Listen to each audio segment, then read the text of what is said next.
What is up, guys, and welcome to episode 4 of the Paper and Purpose podcast. I'm Ryan, and I absolutely hate the feeling of survival mode, the mode where you're living in a primal state of paycheck to paycheck, and I want to help people escape so they can live life to its full potential. This is the podcast where I gather the gems and nuggets about money from the greatest minds I can find and help people escape survival mode. And today's guest is one of the most selfless dudes you'll meet on the internet. He puts out thousands of hours of free content on investing, trading, real estate, and mindset. And I'm very excited to tap into what he has to say. Gerald Peters, what is up, man? How you doing? Yes, man. Hey, appreciate you having me here, man. Absolutely. I wanted to start out with your new book. Just got finished reading it, The Two Selves. I think it's a wonderful, compact, very practical book. I absolutely loved it. I recently reread Science of Getting Rich, which I know is one of your favorites, and it reminded me a lot of it. Just very to the point, no fluff, just what you need to know and nothing more. Tell me kind of what inspired the book and why you put it out. Honestly, man, I put it together years ago. A lot of my content I've been developing over the years, and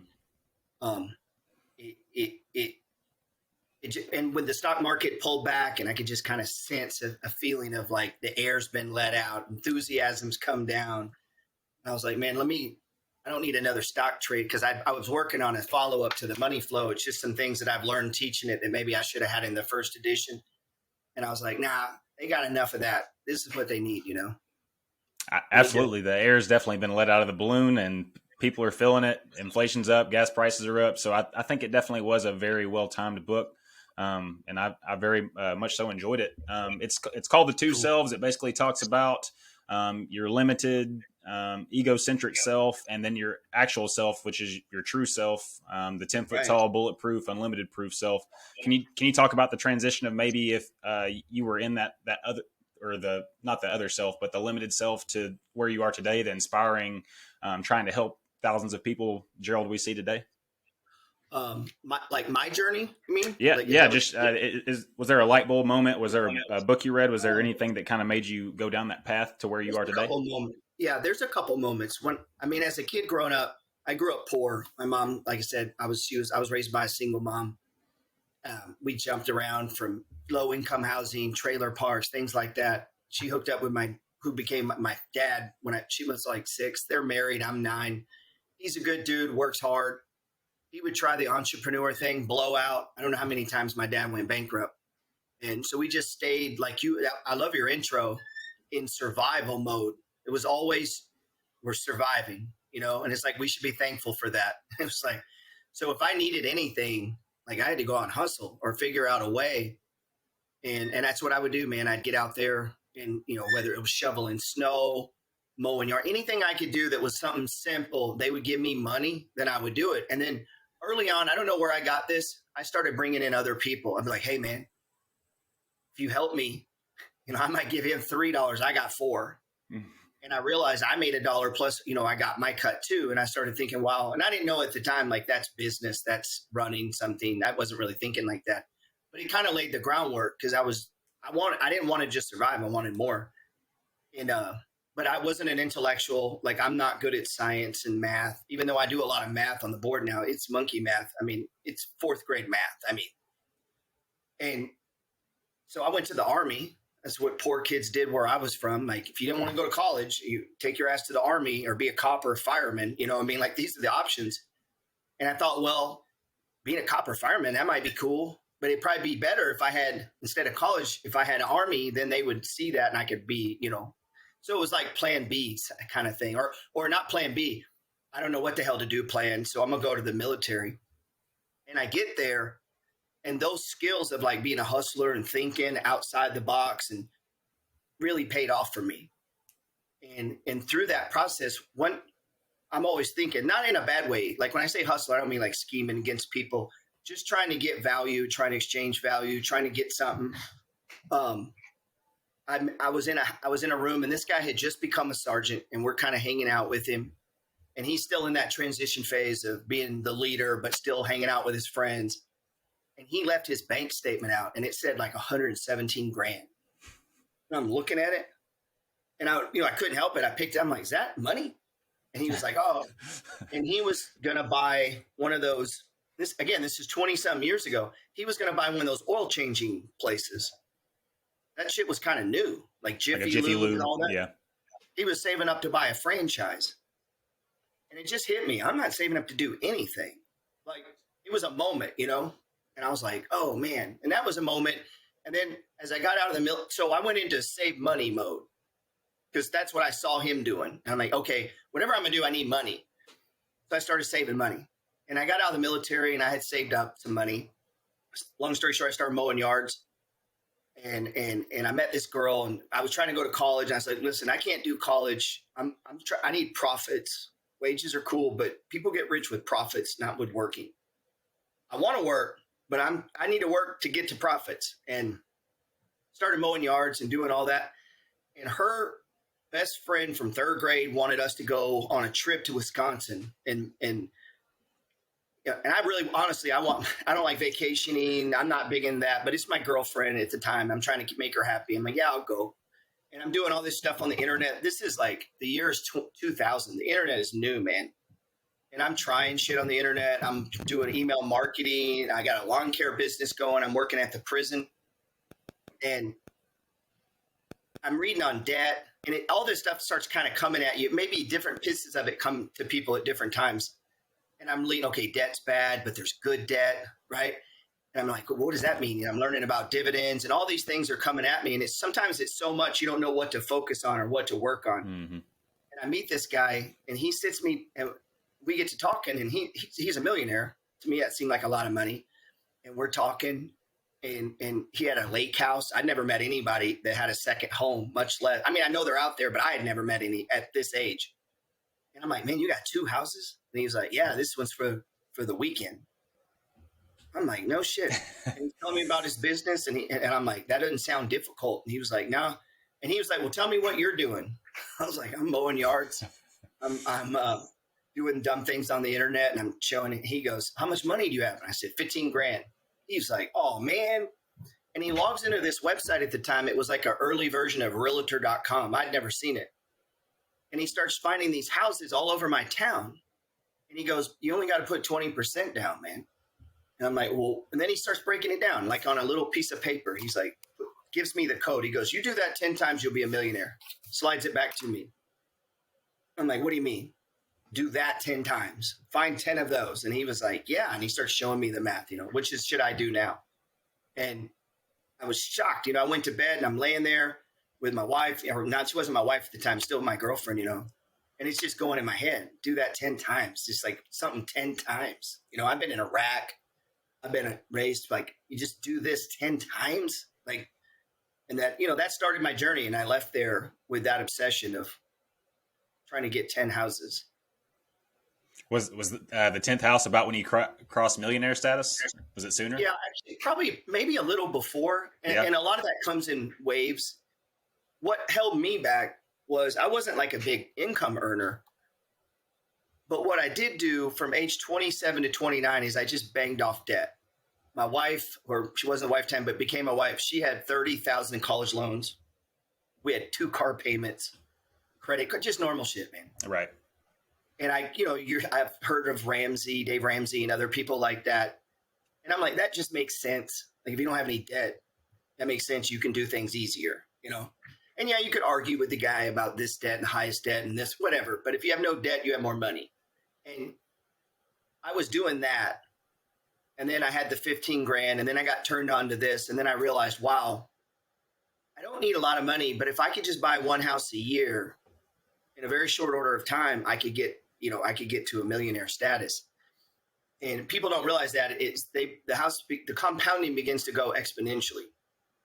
I was showing today on my live that I bought $9,000 of BX stock like 10 years ago, 8 years ago.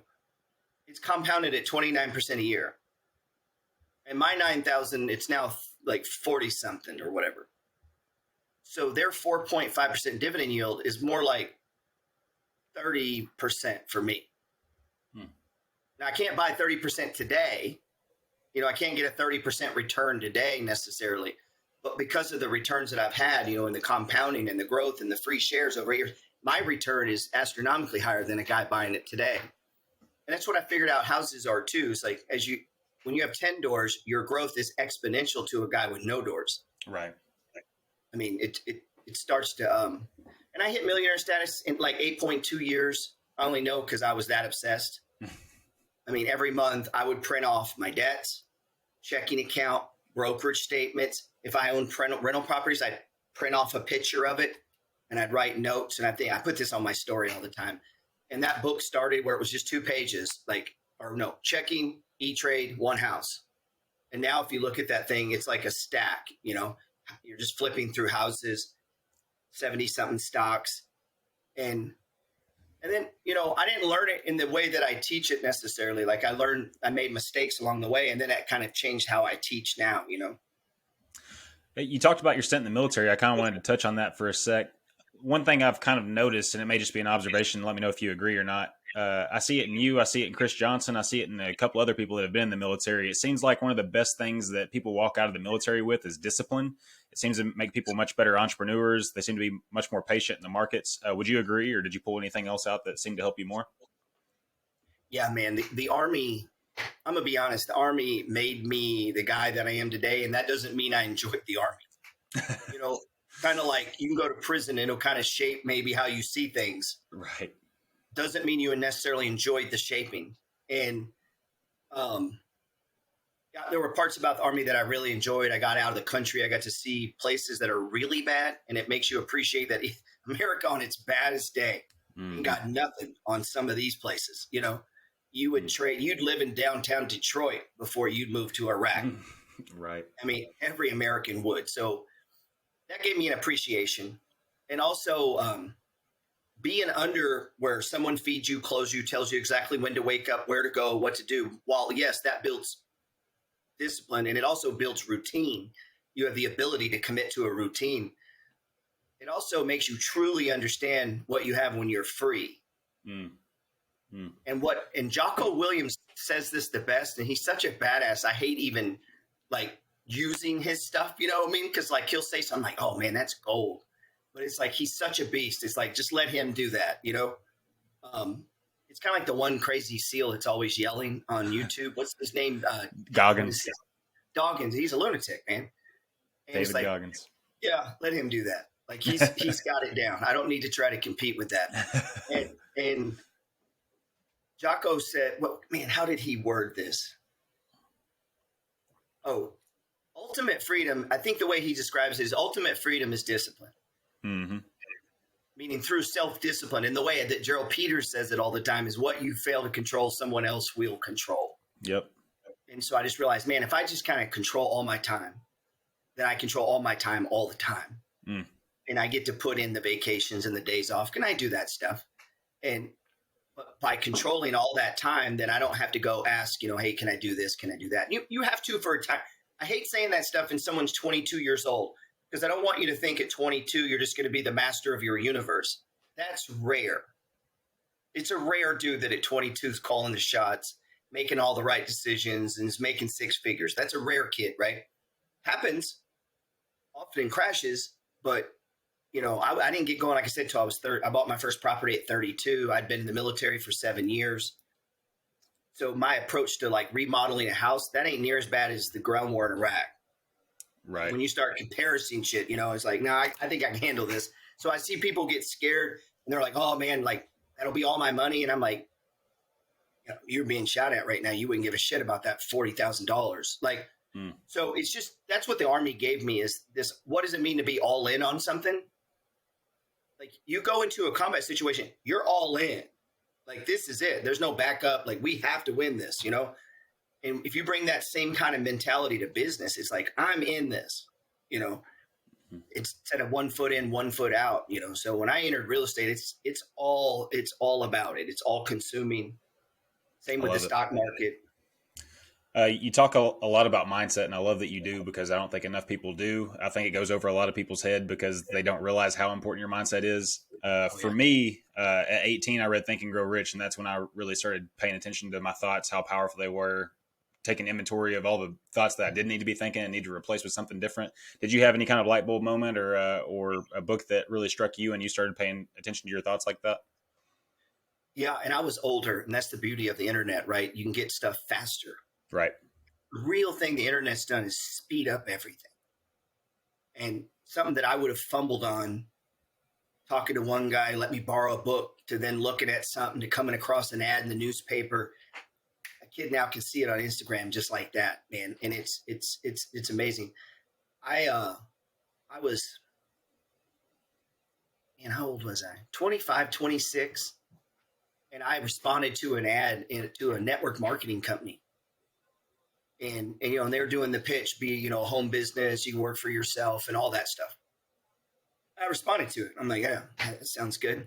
I'm young. I don't know any better. I'm like, yeah, I'd love to hear about that deal on how to make $5,000 a month doing nothing. And the guy sends me some stuff. But as I got to know this guy, because his marketing was so captivating, he did like, a lot of what I do now, I got a little bit of that from him. He's the one that said, hey, read this book. And it was The Science of Getting Rich, And I never made $1 with this guy at all doing their thing, their program. I spent money on it. I lost some money on the vitamins and all that. But what I walked away from there, I still have today. Meaning that book has been instrumental in my life. Like I use it. I've given away over 700 copies. I've tried to use it as a life philosophy, and it's not like I sit around reading it all day. I just try to take the tenets and use them in my life and business. And I got that through an experience where I lost some money. And it's like, even in that, I think I talk about that in the new book. Even in the bad things, there's a good thing, There's something good. Yeah, it's honestly a much more condensed version of Think and Grow Rich to me. It just gets to the point and has a lot less of Napoleon Hill fluffing himself up throughout it. But yeah, it's a phenomenal book. One thing in your book that I really, what were you about to say? Wave that came through America around that time period. Yeah, they call it New Age, new thought thinker.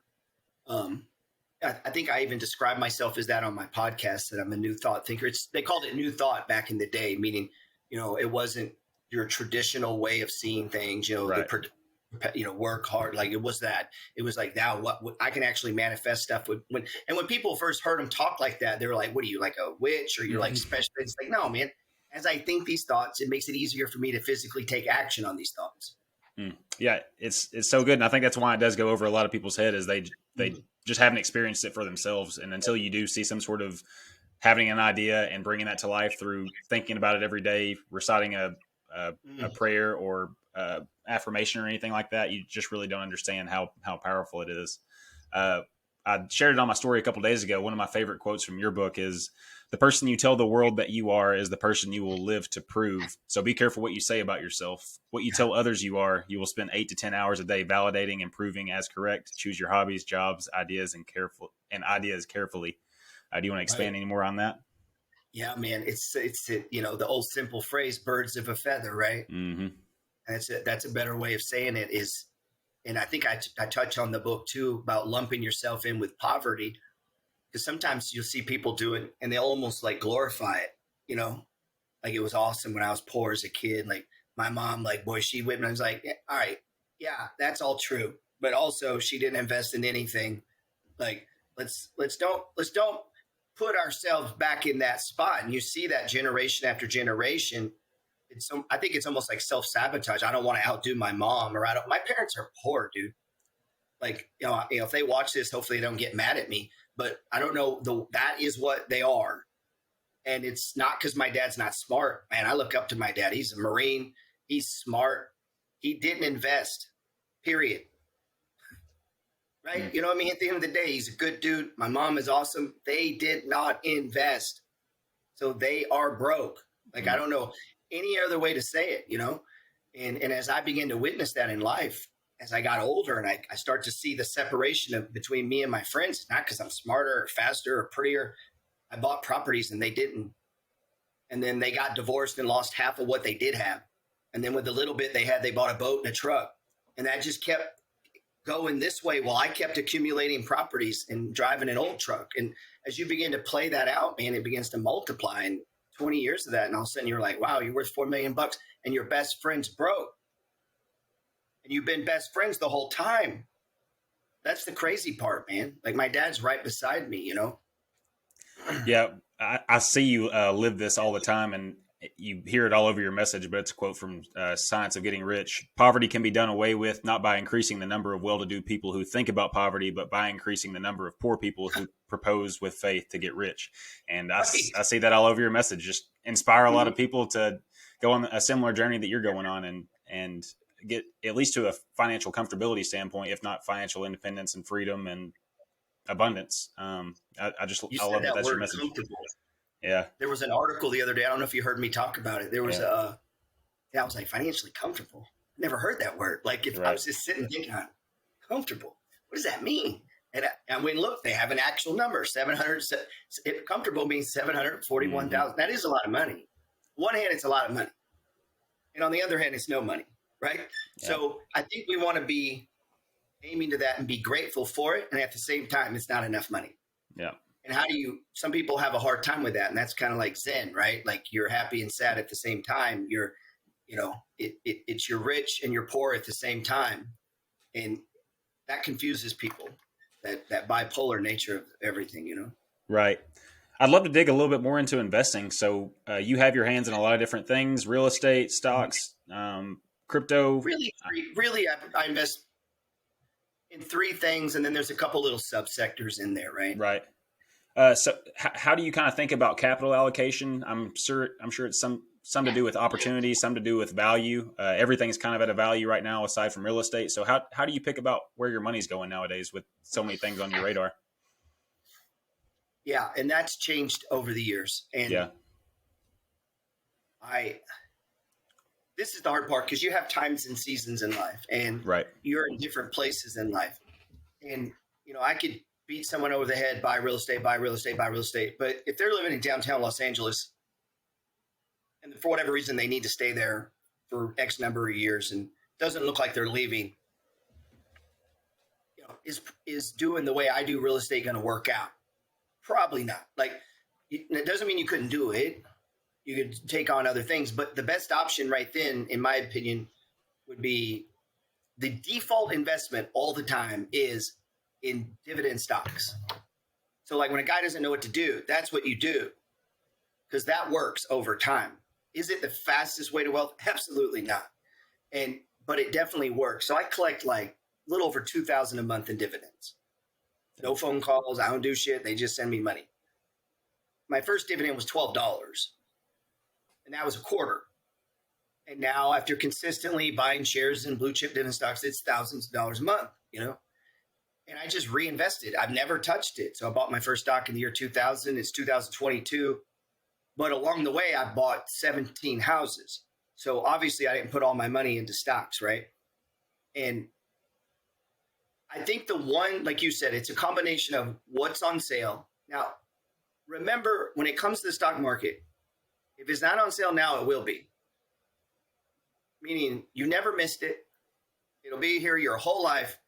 And there will be future crashes that make you want to puke. I promise you. That's one thing in my life. It's been here every day. And some days it's ripping and some days it's going down. And you just get in when you can get in and put your money in and start building a portfolio. And you may start buying what I teach stage ones. And your stage one may be $10 higher than when I was buying stage ones. And then it may crash. And like this game is going to keep playing out. And to me, that's the default game, buying dividend stocks. If you're in an area where you can play the real estate game, you want to get rich. Like you're not going to get rich doing dividend stocks. You could over time. I don't want to tell people they can't. And if you put in enough money, you absolutely can. But if your money's limited, if you put $30,000 into real estate each year over consecutive years, you're going to have more money probably than if you put it into dividend stocks and then fast forward 5 years. And that's been my experience because of the leverage. You're putting 20% down on a house. The bank's putting up the other 80%. You get the dividend on the whole 100. When you buy AT&T, you just get your little cut. They don't give you 5 times more and then pay you the dividend. I wish they would, but they don't do that. So that's why real estate can leverage your thing. So I think what a person has to do is like, listen, I need to be an investor no matter what you do for a living, no matter what your job is, who you are, whether you're 16 or 95. You should have investments.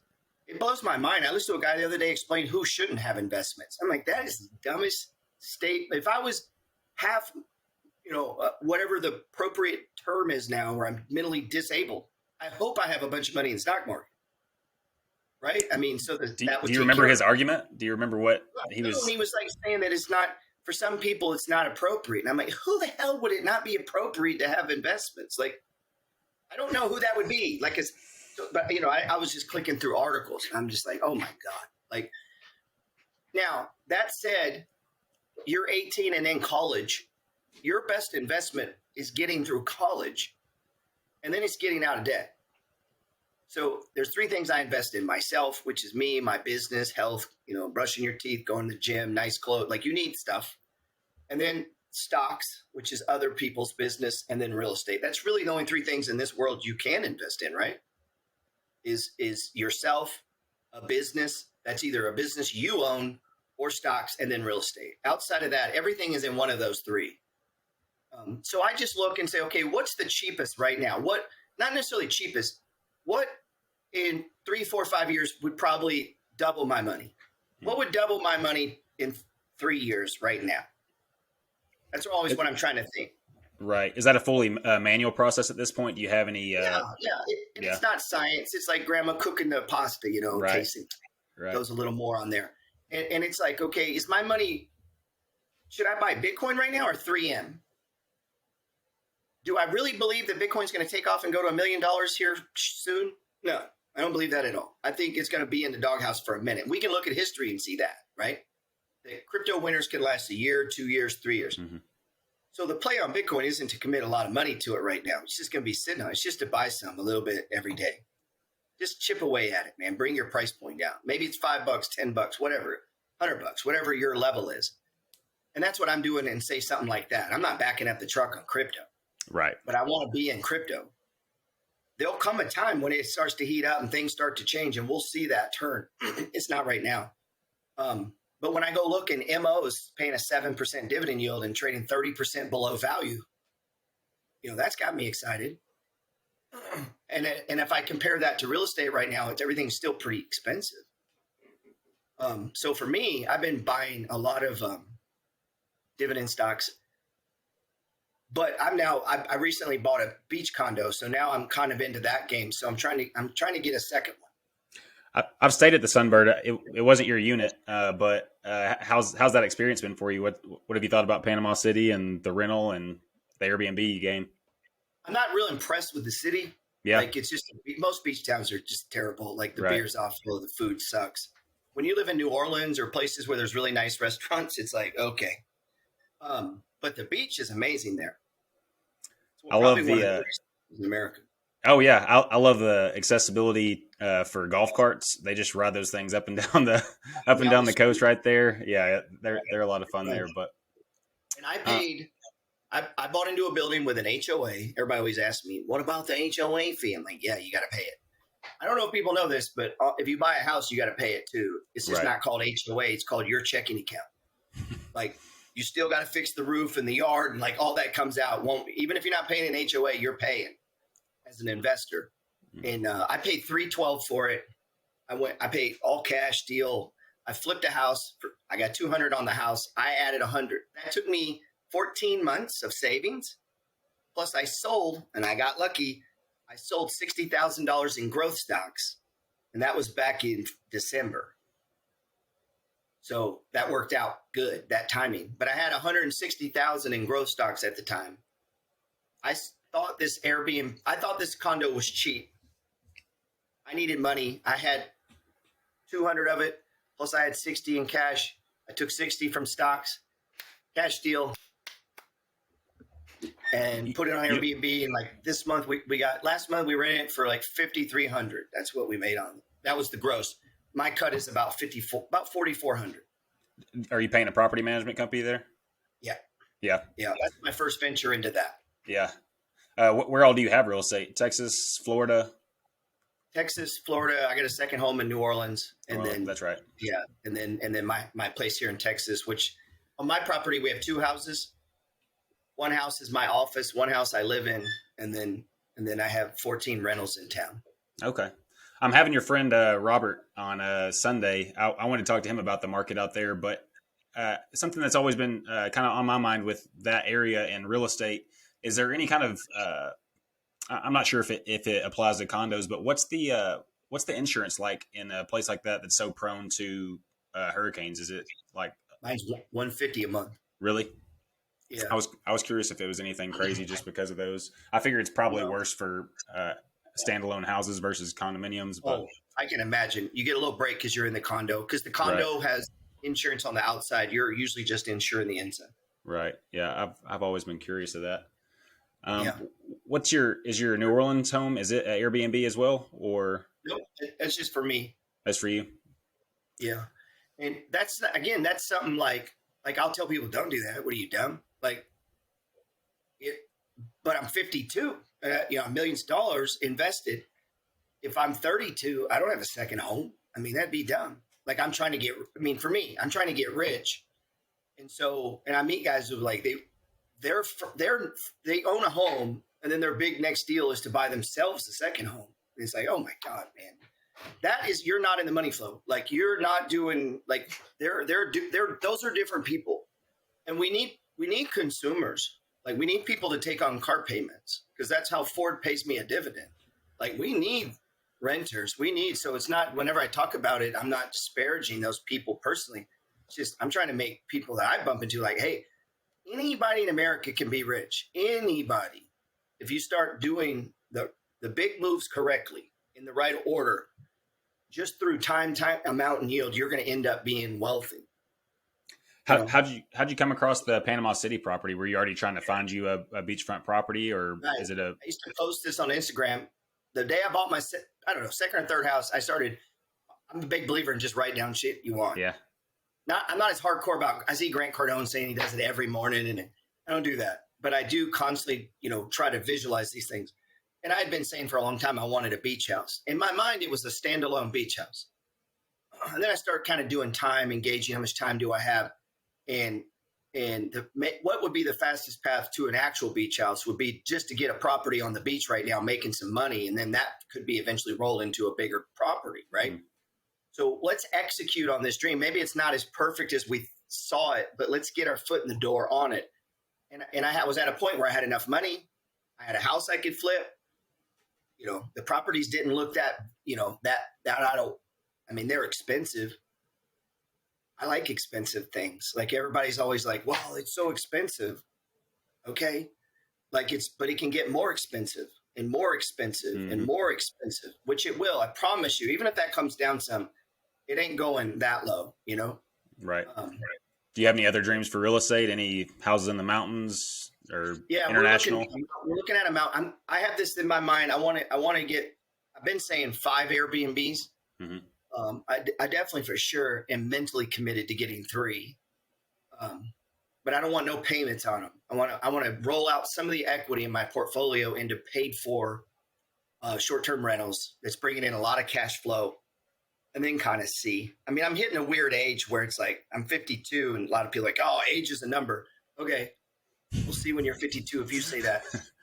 After remodeling houses for 20 years, it gets harder to grab plywood and sheetrock and throw it onto it. So I either have to start to change the way that I'm doing real estate. Like I got to hire more people because I don't use a property manager. I'm my own general contractor. I do the painting, all that, I manage the properties, or I say me, my wife manages them. We work as a team on it, and it's getting harder. Yeah, but yeah, I have some dreams for down in New Orleans. Okay. And I'm trying to think of how to make that happen. Something there in the French Quarter? Or? Yes, I would like to build a Money Flow Studios there in the French Quarter, where influencers can come in. We have a thing set up. There's cameras, and I go live there 3 days a week covering stocks. But there's studio audit, like people could be there and watch it, and then we get cool. Other influencers could use it. They come into New Orleans. They want to do something in New Orleans. They can use my place, and I'll just be there with them. I love it. Yeah. You talk about sweat equity a lot. For one, how much do you think you've built up in your houses just putting your own elbow grease into it? And 2, just kind of digress and tell me a little bit about your philosophy behind it. Wow, a number on that. I mean, it's got to be $2 million. Really? Yeah. I mean, it's hard to quantify at times. Like the house that I bought the beach house with, That was the third house I bought. So I bought it in the year 2005, I believe it was. It was 49 grand. A lot of people are like, oh, that's so cheap. Yeah, it's called compound interest. Watch where they're at 15 years from now. Like that's it's going to keep happening. And so it was 49 grand and it was beat up bad. So, and I put another 50 into it over 18 months, doing most of the work, me and the wife, meaning painting. I did hire help with drywall because it had no drywall. And so I hired a drywall crew and then they taped and floated. I took over from there. I put in all the trim. We put in the floor. And it took us 18 months because I cash flowed it. If I didn't have money, we stopped work and we just paid a mortgage payment. So if you add, there's a lot of people say, oh, that's a big waste of time, man. Like you wasted all that time over there. It's like, well, when I got it rented, it collected $146,000 in rent. The mortgage was paid off 3 years into it because it was so small against how much rent we were collecting. I just banged it out. So and then it went value from 49 to 200.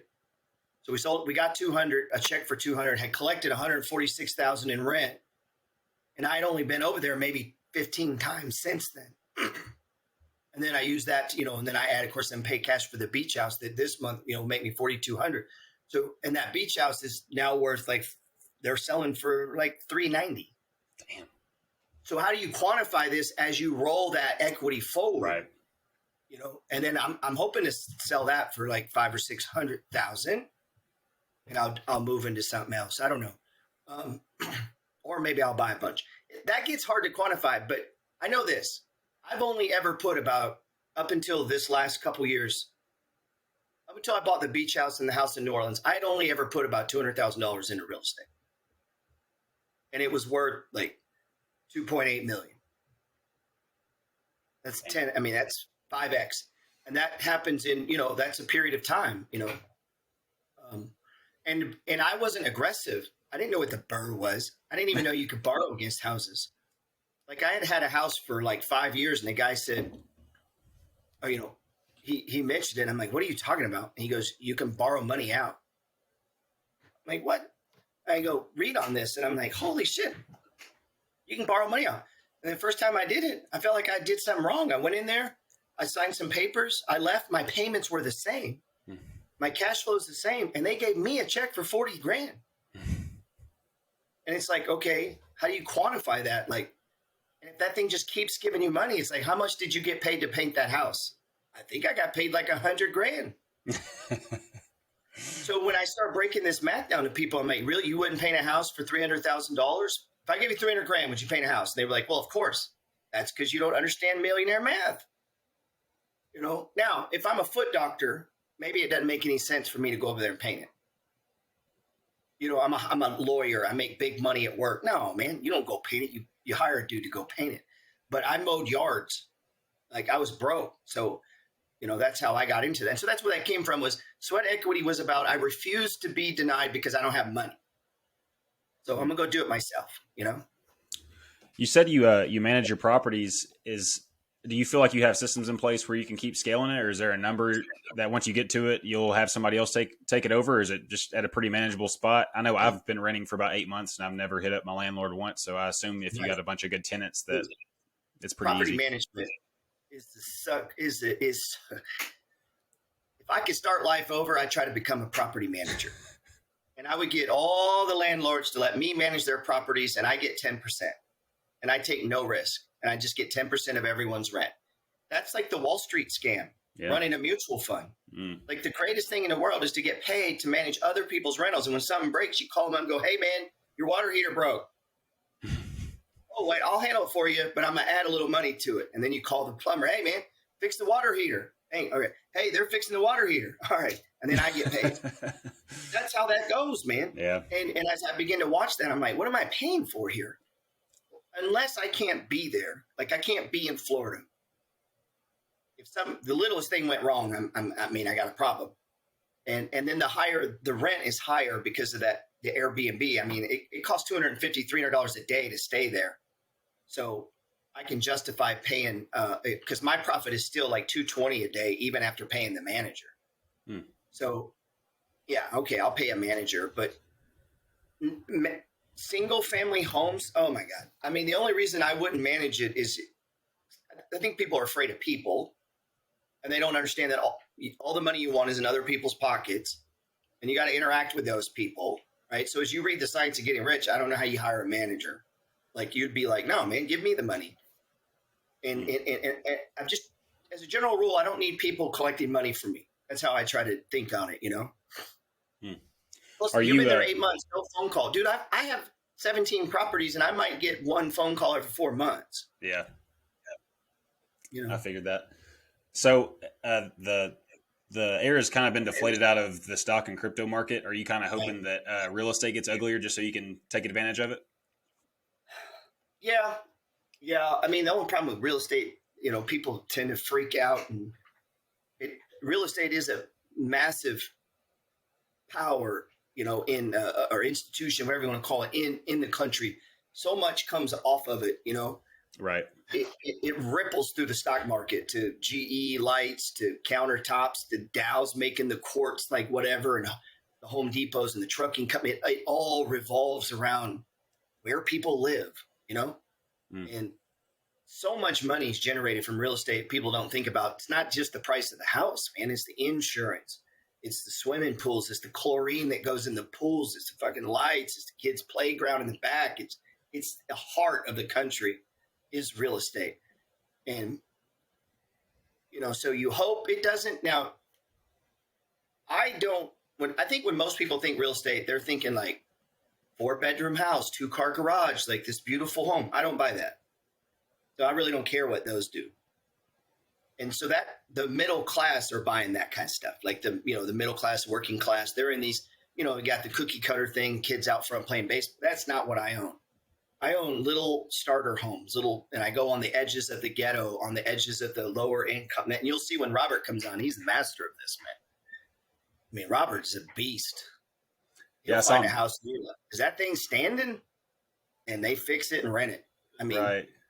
Yeah, he was talking about his best tenant. I think it was on your podcast. He was talking about his best tenant. She's been paying rent early for like 17 years, but it was a lady who I think had some past felonies and like a dog that people didn't like for whatever reason, and it ended up being like one of the best tenants he's ever had. So, right, and you get a tenant like that when the economy gets hit, they start cutting the top echelon. Mm-hmm. They don't cut the milk driver; they cut the management of the milk driver. That saves the company a bunch of money. Milk still gets delivered, you know? Right. And they start trying to figure out how can we deliver this milk without all these people? At the very end, the milk driver gets cut. I mean, that's just the way that works. And so I tend to rent to, I don't like the term bottom of the barrel, but either people starting life and they don't want high rent, or you know, it's two people that, you know, he works on cars and she works at Walmart. They can go to college. They got to, you know, that's the type of people. What I call the working class. I don't know what else to call them. Right. And these are Class C housing. My advantage, or what I think is my wedge or edge, whatever you want to call it, is I try to take a Class C house and make it like, wow. Like when they walk in, they're like, holy shit. Like this is the nicest rental we've looked at. Like they want it immediately. They can't believe it's within their price range. Right. And they're like, this is $900 a month. And, you know, I like that response because now I know I've already factored it in at 900. I know I can steadily add to it now, you know, if you immediately get, wow, how much are you asking? Mm-hmm. You know, and you're like, you know, maybe you got a problem on your rent. And a matter of fact, dude, I've listed a house and so many calls come in immediately. I'm like, hey, raise that $50. Next day, Les calls in, and I'm like, tell my wife, raise that another $50. Like just on the website, we just change it. And then they still come in. And you're like, well, and you think, well, that's kind of a dick move. Not really. Like just find what the market's at. 50 people wanted it at $900. 25 people wanted it at $950. There's only 8 that are willing to pay $1,000. I bet my man is in the 8. And then I start searching through there, find the best candidate, you know? Mm. For me, too, when I give a house to you, it's like I'm letting you have my child. Yeah, especially after all the time you put into it. Yeah, it's no different than if I just gave you $200,000 and like, here, hold this for me. That's how I see it because that's what it is to me. It's money. That's money. And we want to get the right. I'll sit a house for 9 months, man. I'm in like, it's mine. I own it. I'm in no pressure. We'll let it sit before we give it to the wrong person. So I came across you probably 2020. I think Chris Johnson put me onto you. When did you start the journey of putting all your content out? Was it 2018? Was it a little earlier than that? I started playing with it around 2018. Yeah. A lot of people don't know because I don't talk about it much, but I was very active. If you go way back in archive on the Science Getting Rich podcast, you'll hear early podcasts where I'm talking about it in network marketing. And I did pretty well there. I have my issues with that whole industry, and it finally just weighed on me, so I quit it. And, luckily that's why I advocate everyone to be aggressive investors is by being an aggressive investor, you get to do what you want to do. If you lose your job and you got 9 rentals and 400,000 in dividend stocks, you're not running out the door to find a job. You're going to be like, well, shit. You're looking around. I mean, right. It changes the equation versus a guy that has a lot of debt and living paycheck to paycheck. He may now actually take a shitty job making less because he's being squeezed. And so as I'm doing, that gave me once I got about 5 or 6 houses and I'm making, $2-3 grand a month that I don't need from work, that started giving me the ability to try things and do different things. And then as I was kind of wrapping that up, I knew I'm retired in that. I'm like, man, I need to share this. And my son had a huge following on Instagram and TikTok. And one day me and him are talking and he was saying something like, man, anybody can get 5,000 followers. Like I was telling him that, and he goes, I bet you can't. And I'm like, I bet the hell I can, man. I was like, I know there's 5,000 people who'd like to know some things I know. That's what I said. And he goes, we shook on it. And I had wrote, You Don't Have to Die Broke years before, and I had it on Amazon. Nobody ever bought it because they don't know who I am. And which I knew was dumb, but I just wanted it there. I just wanted it. So I go, man, I got to revive this book, man. So I just started going on Instagram and I did a little video and I said, hey, if you want any more information, just hit my bio link. And then like that night, like doop, doop, like 2 people download it or get it, And I was like, oh, that's neat. And then a dude hit me up, man. Hey, man, this is a cool book, man. You got it in hard copy? And I was like, no, because I didn't. And then I kept playing with that, man. And I'd go live. And I remember going live and there were like 3 people on there. And I don't know what to say. I'm like, hello, And I'm like, well, I'm just going to teach what I'm feeling, what I know, start doing it. 12 people, 20, 25, 30, 40. One day I'm on there and it's like 100 people. I'm like, wow. So then I'm like, okay, I'm podcasting. I got to put this in a report. You start building it out, right? And then I look at the way other people are doing it. And I'm like, well, I didn't want to be my plan. I wasn't trying to be a guru or anything. I was just doing it, kind of for fun. And then, all of a sudden you sell a few books and you're like, man, I sold $180 in books today. I didn't even get on my phone. You know what I mean? I didn't even get on the phone. I was at work working on a house. So I'm like, okay, there's something to this. We got to put some real effort, time, and energy into this thing. And, I just kept doing it and working it out. And it's not like I've had a master plan. And I've had people try to help me along the way. I usually reject it. Like marketing companies. Mm-hmm. And I've chosen to be demonetized on YouTube. I don't want I want to be able to curse or whatever I say. I don't want to go back and forth with all that crap. And I've had troubles with Instagram because of my teaching style at times. People don't like getting yelled at. It's funny though, because I go back, if I look at some early stuff, like one of the first stocks I was pounding about was Starbucks, and it was $50. And I was like, this is so cheap. And I'm telling people. And that's when they were like, well, I have your ebook. I read it. It's cool. But how do I buy Starbucks? And I'm like, stage 1, man. When they hit they were like, well, what's that? I'm like, and I'm like, oh shit. So I start looking and I'm looking at all the education on stock stuff. And I'm like, this is horrible. I'm watching the way people teach stock trade. I'm like, man, fuck that. And I just pulled up stock charts, turned my phone around, hit the button, went live and started doing it, And then Chris Johnson bought my book. He's one of the first people. He sends me a message. He goes, hey, man, you need to charge more than $19. And I didn't know he's an influencer. And he's like, I'm basically like, mind your business, And he's like, man, I could help you with this. I could help you blow this up, man. I'm like, no, I'm good, man. And I'm working on my properties. And then he says, I put $250,000 in the Dogs of the Dow, and I'm using the money flow, and I'm adding on stage one. And I was like, wow, that's the first person to ever say it back to me who understood what I was saying. And I'm like, wow. And that was it. That's why Chris is doing what he does. Yeah. Chris will see something, take action, and then ride it through, you know? And next thing I know, he hits me up and goes, hey, man, I got 1.2 million in these Dogs of the Dow. What do you think I should do? And I'm like, real estate, bro. Like, then I realized, okay, if this guy who's successful, then other people need to know too. So, do you have any kind of vision or North Star for what you're doing online aside from your own investing in real estate and everything else? Is it a yacht party where do you have a bunch of people you've made a lot of money in 10, 15, 20 years just smoking cigars and celebrating the wins, or anything else? Be bad, huh? No, I've done an event at my house in New Orleans I call Life as a Trade. Yeah. And that was the first time ever hosting something like that. I'm like, you know, across all platforms, I got like 150, 160,000 followers. If I just said, hey, show up at my house, I mean, there could be in theory hundreds. So I can't do that. And I was like, you know, it's weird to charge people to come to your house. But you have to have some way of narrowing this down, man. And then I wanted to put on food. And I brought in Robert and the J. Prey professor and bring in people to my house, you know. We put that out there. That went well. That was cool, man. And I'm going to do another one soon where we do an event. And it's cool because got the whiteboard. There's only 12 people. They get to hang out with me. We go out on Bourbon Street and drink. And I'm talking stocks and real estate. I don't know what they want to talk about, you know.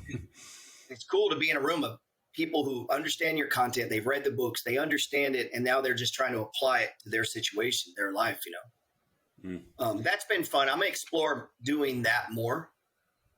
But, you know, it wasn't like I was trained to do that stuff. Right. I wasn't trained to speak and talk. I've just kind of fumbled it along, you know. You posted a 22-year-old Gerald the other day on your story. Handsome dude, by the way. What would you go back and tell him? It doesn't even have to be advice. It could just be some words of encouragement. What would you go back and tell 22-year-old Gerald?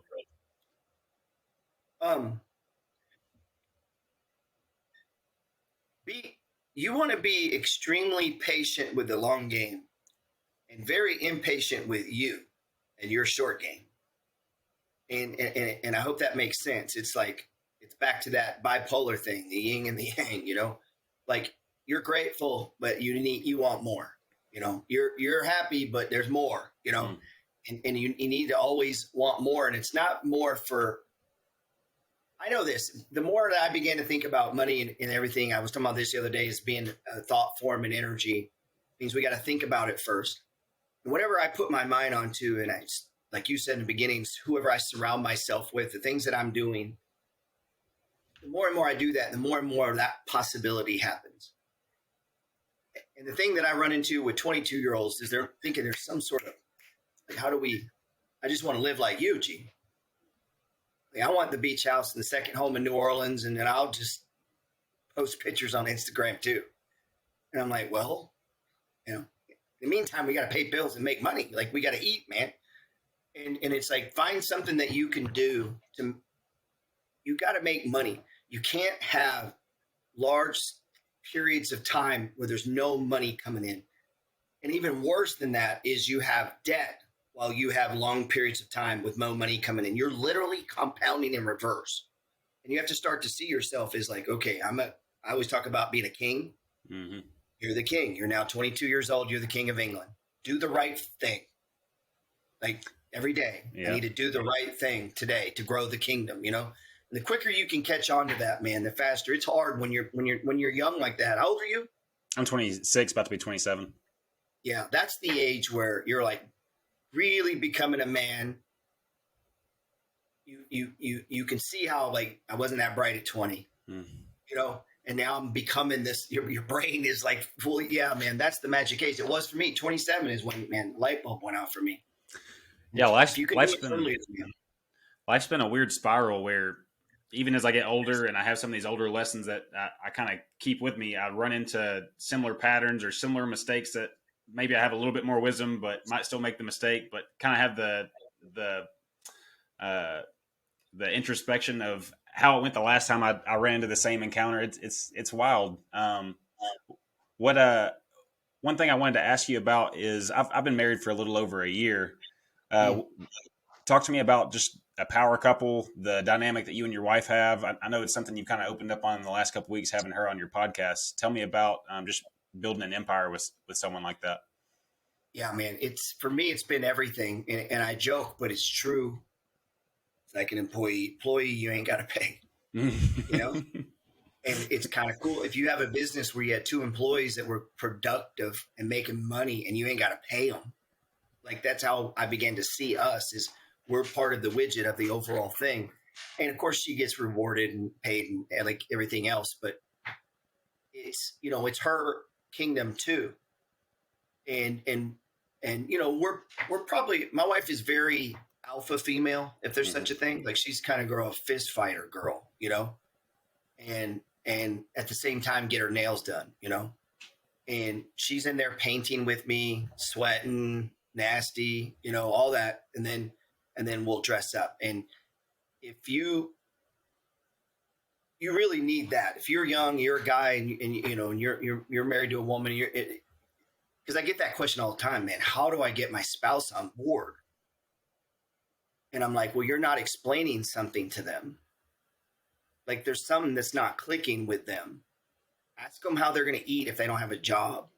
Like something's not clicking with them, and it could be you, meaning they don't have a reason to back you. Like maybe you lied to your spouse, maybe you cheated on her, maybe you did something, like maybe you did something that they're not backing you right now, and so you need to earn that back before that you chase this new idea. And because it's super important if you get on the same page. Like think about it, we save $2,000 a month by not having a property manager. Dude, that takes her 10 minutes a day.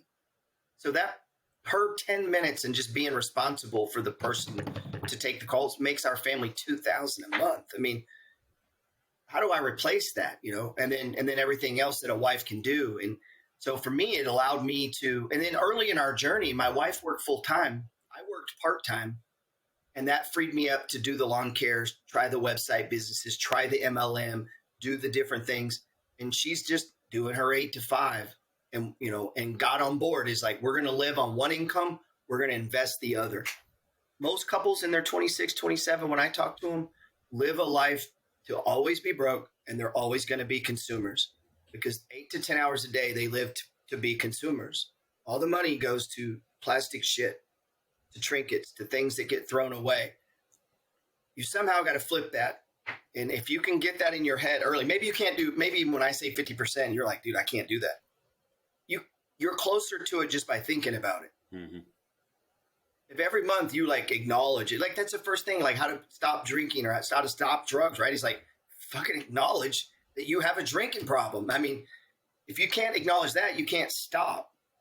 And that reminds me, I love Jordan Peterson. And he's always like, every morning, think of one thing you should stop doing. Like, you don't have to stop doing it. Just think about it. And if you do that every day, it gets easier to quit it, right? It's like no pressure. I'm just going to think about it. It's kind of like just put your shoes on and go out front. You ain't got to run. Just go out front. And just that motion often gets you. Just go to the gym, do a half-ass workout, man. You ain't got to go hard. Go light. And then when you get there, you start going hard. And that's what thinking is, man. Get your mind ready. But the power couple thing is, I've never seen anybody successful where their spouse doesn't back them. Have you? I mean, I've never met they usually get divorced at that point, like the Bill Gates and No, as much as I try not to, I honestly judge people that you can tell their spouse does not have respect for them. Like while they're in that situation. Yeah, right. That tells you they're probably full of shit, right? Right. Yeah, no, man. I see so many guys my age so focused on just being single, head down, just wanting to build whatever, and then they'll find somebody later. And you can take either path, but I don't want people to be discouraged from finding the right person now and then getting to build that together, because that's kind of what me and my wife are doing. She met me when I had negative net worth, and it's been a fun journey to get to build together. You have kids, you said? No kids, probably 2 years down the road, but now we're just enjoying being married right now. Man, and there's so much you can do when you get on this money train, start thinking of ideas. Mm-hmm. I mean, the risk, what's the risk? They didn't have shit when you started. Like the Mm-hmm. risk is nothing. Like I was counseling a kid the other day, and I hope maybe he's listening. I'm guessing you'll give me a links where I can share Absolutely. this with my audience. And he's your age, so this is the age where it's like the big moves got to be right, Mm-hmm. not the little ones. You can, people get caught up in how much they spend on a coffee. Man, that ain't gonna be what does it. It's gonna be, did you finance the cars? Did you buy the dumb house? Like that's the things. It's not the coffees. And he's got 40K. The houses in their area about 160, 170. That number works. He could put 32 down. They got a little 8 for it, repair it, move in. And he knows me. Here's the philosophy, but there's still that part of you that's like, but the money's gone. And it's like, yeah, that's how rich people get rich, is they get rid of their money. Like they don't hold 40,000. They turn 32 into 100 and then 100 into 400. Like you got to be rolling. And if you got to somehow make that first step where you start rolling that money, which is what, accumulating the stocks, collecting the dividends. That's why I post them. Hopefully people get motivated by that. I'll post my dividends I get. I post sometimes my rent rolls and just trying to encourage them, man. I never went to college. I'm not super smart. I mean, you have Robert on, man. You're like, this guy's a walk-in real estate. I felt like I didn't know anything. Like I had him at my house and I was like, damn, like this dude knows a lot of stuff. Because my message and my strategy is just so simple. And once you do it, you just keep doing it and don't let life derail you, Yeah. And take chances, man. People right. hold, man, dude, I got a buddy who's been holding the same $15,000 just in case his whole life. I'm like, dude, put it in something. And he's like, but then I won't have money. Yeah, no kidding. Go get another 15. Like, and then when you do it again, and then when you keep doing it, all of a sudden you got all this money over here making you money. And there's, when I bought my beach condo, I went all, and I was trying to tell him, I'm like, so yes, you're going to go all in. I'm worth 3.8 million, and I just went all in. And before that, every house I went all in. I mean, I have no cash sitting in my stock account, none. The balance on every account is like 0.13 cents. You're broke. And then I transfer money and I buy shares. I'm all in. It's just a constant state of being all in, Yeah, man. I see a lot of successful investors. They like to stay broke. Any extra money they have, it's off to work in real estate or in stock or crypto or anything else. And I think it's just a mindset that needs to be infiltrated into most people. Just continuing to get richer every day. That's what I love that you preach. But you got to be an earner on top of that, because if you're not an earner, then being broke is a bad situation. Mm-hmm. I mean, if I go broke today, on the 15th, I get a check for $4,300 from my beach condo. And then yesterday, like I said, MO paid me $470. So if I was broke, now I got 42 plus that, and I got $4,900. So I got money, like, you know what I mean? So you got to make sure that whatever you're somehow an earner. And when I was in my 30s, that was me out mowing and working and doing this and that. Now it's more me sitting and posting and talking. I mean, it's different. But I'm an earner. Like, I don't need to work right now. I could retire. Right. I wouldn't be a baller, but I would, for the lifestyle I live, I'd be fine with my houses. But man, if I get a kick out, if I could do a video and then a person requests a book and then they buy something from me and then they send me an email and say, hey, G, I bought my first rental, man. Appreciate it. I mean, like, that is awesome, dude. I love that, man. I like the perspective you put in the book about having a 9-to-5. I feel like, for one, people that have a business or are in real estate or whatever, they shit on 9-to-5s a lot, and I don't really see the point in it, because you can have a good attitude about your 9-to-5 even if you do want some other outcome or some other desired future. Right. It can be fun in your future. You can be putting money aside for that property that you want to get started into the stock market, whatever. So, yeah, I really like that you put that positive spin on that, and I think a lot of people need to hear that. Yeah, especially when you're young, in the 20s and 30s, you can use that job to your benefit. Like, you have the W-2. All you got to do is not mess up, like get back credit. Once you do that, I mean, it's like you just walked up and shot yourself in the leg. I mean, it ends up bad, man. So, and that probably comes back to personal development, right? There's 3 keys: successful health, wealth, and mindset. You got to be working on all 3 and realize if you're 19, it's going to take you a minute to be me or Grant Cardone or Elon Musk. Like, Elon Musk wasn't loaded at 19. And so be patient with yourself, but don't let yourself make big, dumb mistakes. Mm. So that's definitely what I would say. Also, too, like I think I used to talk about these, and I know I'm going long, but I used to talk about these 9 thoughts on getting rich. And thought number 3 was structure your life. If it's not structured, then you can't do it. Like it doesn't happen accidentally. And that may not be your goal. Like when I say rich, I just mean I get to work a job I want to work. I got enough assets that allow me to do that. I'm happy with what I'm doing in life. You know, you need assets to do that because I promise you at some point your job will let you go, fire you. Maybe your boss messes up and the whole department gets let go. And it was not even your fault. Like you were doing a good job. You were working hard and the company goes bankrupt or the government shuts down the coal mine and you're on 3rd generation coal miner. What then? You know, like that shit happens, dude. I was at the prison and another dude let him escape and they fired everyone. And the only reason, like I said in the beginning, I didn't panic. I had 6 houses. I had, over, so much money in the stock market. And I had a different perspective on how to see it. And that's how I would view my job, man. I mean, I talked to a girl yesterday. She'd been in the same job 22 years. They're giving her like a year's severance and letting her go. And she has like 80K in her 401k. She's like, what can I do to fix this?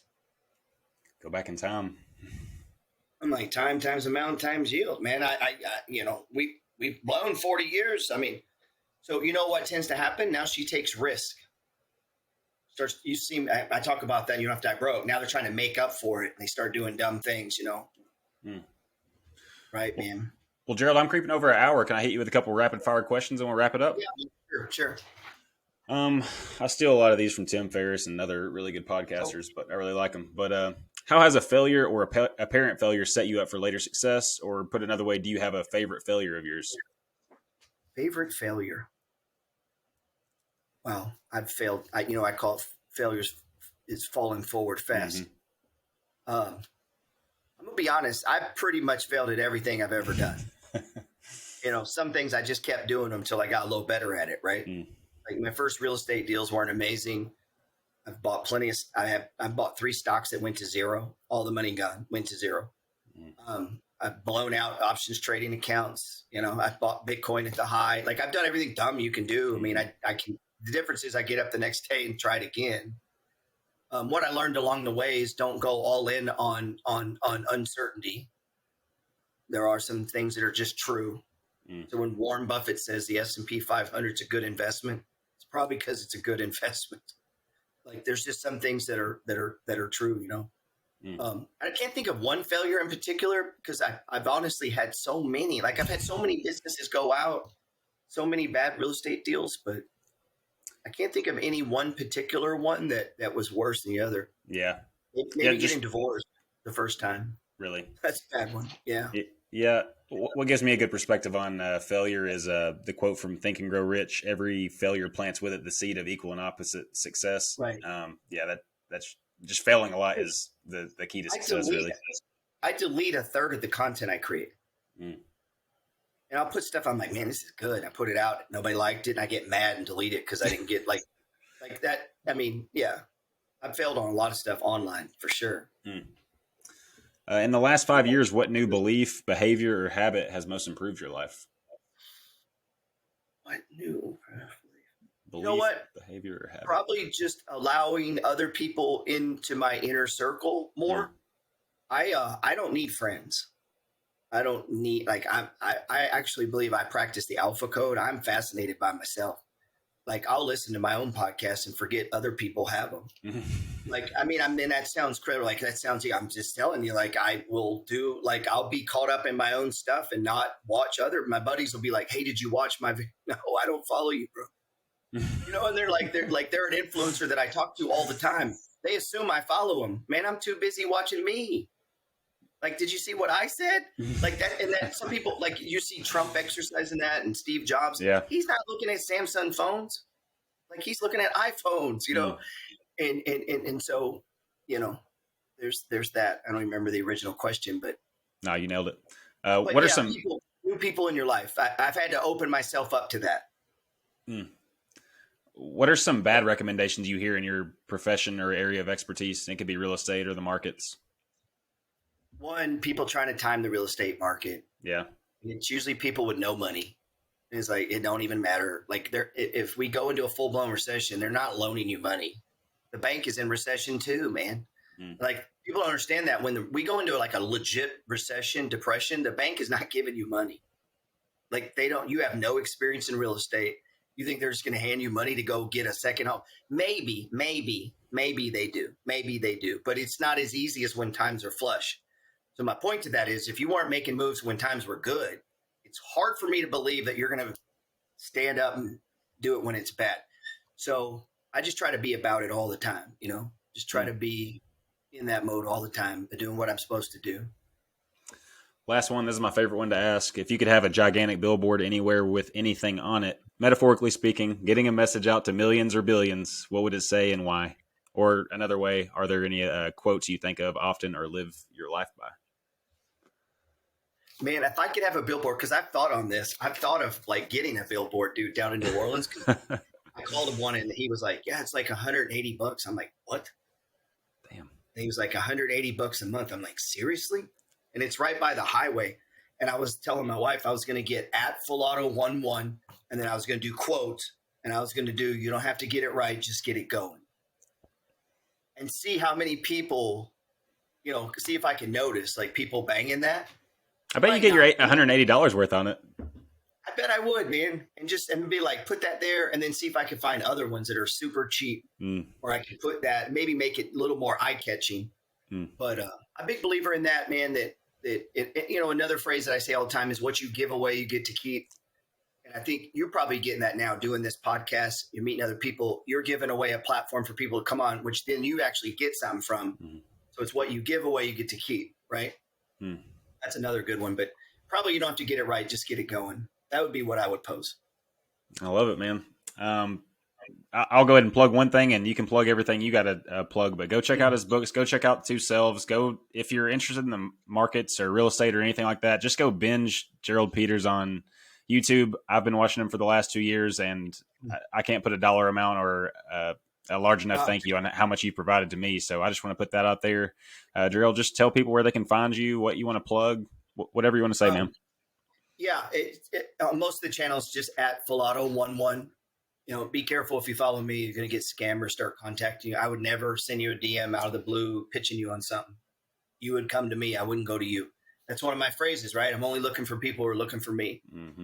And you can just go to Gerald Peters, just like it sounds, GeraldPeters.info.